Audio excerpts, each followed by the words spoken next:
For opening review, I'm going to turn to Alvin. Because Brian did it last week and Steve's done it a lot of weeks before. Oh, okay. Yeah. All right. Well, yeah. It's hard for me to talk about because I just saw it today and I'm still on the high. So I'm trying to temper my enthusiasm. But I went home after seeing this film and I put it on the flick chart right away and it shot up to, it was a choice, but it was either going to be number 1 or number 2 on my flick chart. Oh my God. I'm like, there's something wrong here. I need to calm down because I really, really love when this you got film. out, when you got out of the movie, he was like, when is the next showing? Yeah. Can I see this again? Yeah, I really wanted to see this again. Yeah, you loved this movie. Yeah, I really love this movie. And I was thinking about it. You know, what are the things that I really love? I look at the first couple of top films on my flick chart. Like there's Lion King, Finding Nemo. You know, any stories that show growth of character, right? Like overcoming tragedy, that kind of thing. Like that really plays in for me. Oh gosh. You know, so for me to see this main character, see this kid grow over the course of this movie. And to really, to come into his own, to overcome his own tragedy, to even use it, as a way to bring peace and resolve this ongoing conflict that's going on. When he tells the monster bad things have happened. Yeah, bad things happen, but you can still live. So much meaning, yeah. Oh my gosh, it was just so beautiful, and the ending scene, and I know we say spoilers, but I don't like giving it away. Okay, I can help it. Okay, but just seeing him do what he did at the ending scene. Oh, it was very symbolic. It was very symbolic. Yeah, it was very symbolic. You know, and just what he did. I think it's not very clear, but I think what he did also contributed to the ending to be able to happen because I think the alien also needed that. You know? Yes.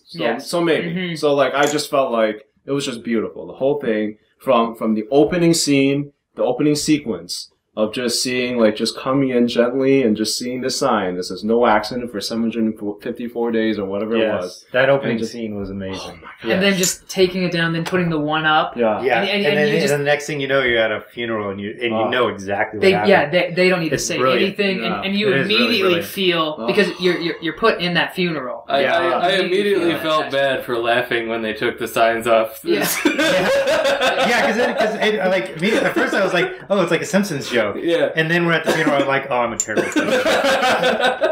Yeah. I agree with you, Alvin, though. I mean, this movie, when I got out of it, I was expecting a lot. Mm-hmm. And I also did put on my flip chart. I think it's at 147. So it's in my top 250. Yeah. You know, which is still very, very high. Pretty high, yeah. Yeah.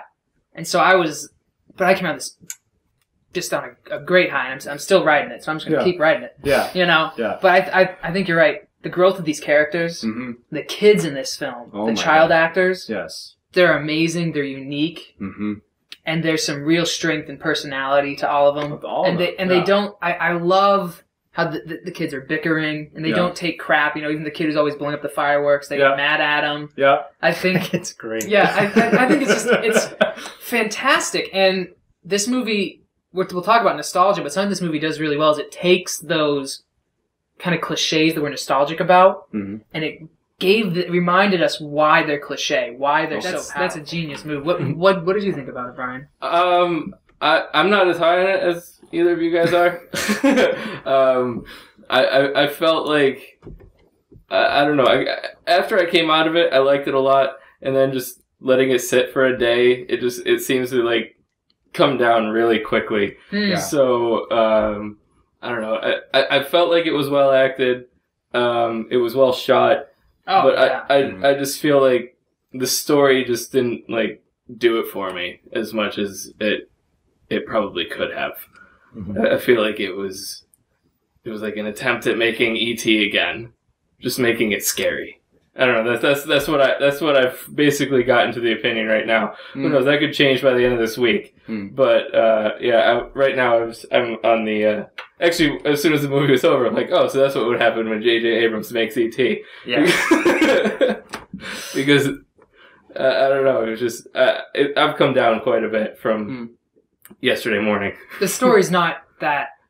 It's the overall, the plot line is not that unique. Yeah, it is. Sure. Well, it is E.T. to some extent. J.J. Abrams does have a problem where he sets up these plots, that by the time you get about 3/4 of the way through the movie, your expectations of the finish are ridiculous. Mm-hmm. Because he builds up so much tension and so much mystery that no matter what comes next, it's going to be a letdown. A little bit of a letdown. Huh. I mean, that You're happened just mad about Lost, okay? Yeah, it's all right. No, Lost, I think it happened in Star Trek. I think it happened... What? I mean, Not yes. Star Trek. I think that just the expectations are so high by the time you get to the end that no film can live up to it. Wow. Which is good. I mean, he can make these really fascinating plot lines, but he hasn't quite figured out how to pull it together at the end, I think. I mean, I think he will get there, but I don't think he's quite done that yet. No. I came out of the theater thinking, like, this was a great movie, but it's not a perfect movie. There are definitely... I thought the little, like, letting go of the necklace thing was a little on the nose. There's some of the lines... Nothing wrong with on the nose. Yeah, I thought it was... That's good. That needs to happen. There is something wrong with on the nose. You don't write on the nose. It's bad writing. Why not? Everything else was... That's bad writing. No, it's not. Basic tenet of writing. No, that's what I was talking about with cliches. Cliches can have power if they're done artfully, and if they're done well, and if they're acted well. I don't think that idea, done well. I thought it was. Can you think of any movies that really stand out to you as far as nostalgia goes, or some that do it good? I think Pleasantville is a really good example of deconstructing nostalgia. Especially with what you just said. Yeah. I mean, it makes the 50s not look so pretty anymore. Yeah, well, taking that idea and tearing it apart and looking at what's really going on. Pleasantville is I think is an amazing movie. And, has one of the most ambiguous endings of a film ever. No. But it really pulls that idea of nostalgia apart. I think it's... I mean, this movie wasn't really about nostalgia. It just was nostalgic. It was nostalgic. For that time and for Steven Spielberg's filmmaking style. Yes. But... I would say that Pleasantville takes it even a little step further than just saying like all the Pleasantville is about nostalgia. Yeah, it was and destroying it and basically saying like you guys live in black and white, you haven't even really lived yet, and like once you've gotten all crazy and modernized, then you come into color, you know. So that takes. I don't think it was quite that. I mean, I wasn't saying like you have to be modern to be happy. It was just that there's more to life than the nostalgia. I mean, our nostalgic look on the 50s isn't how the 50s was. Right. And that's what it's deconstructing. It's the way we look at that time period, not saying that they weren't happy because they weren't modern.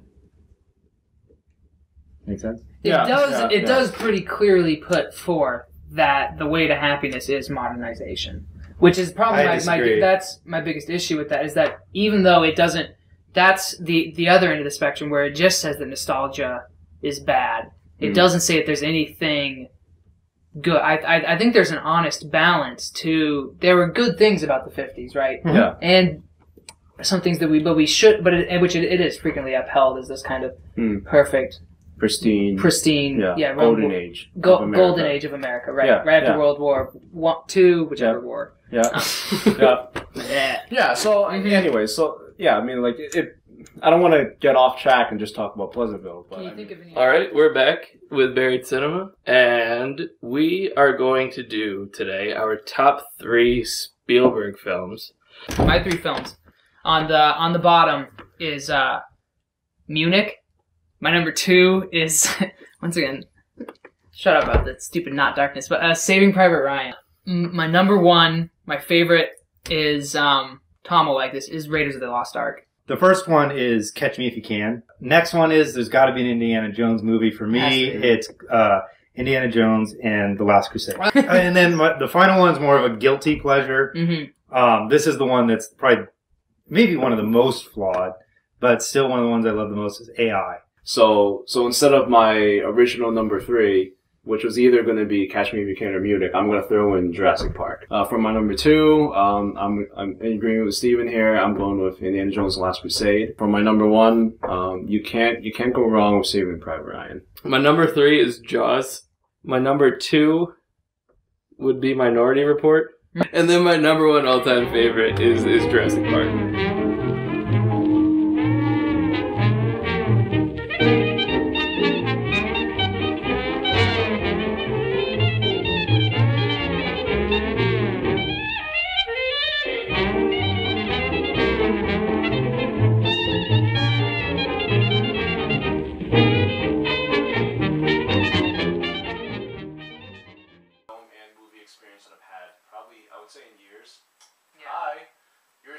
you can still hear my voice. And I think this film was awesome. Lose power. Obviously, you lost power. Your laptop? Is your laptop still going? Laptop's kind of going, but it's on battery. It's on battery. Yeah. If power goes out, The neighbors still have power. Let's try re-switching the breakers. Yeah. And as we do this, I'm going to tell you about this movie. No, we'll have to just maybe restart Alvin's. Hold on. That's not good. Sorry about that. That's the light. Thank you for not dropping that on my head. I appreciate it.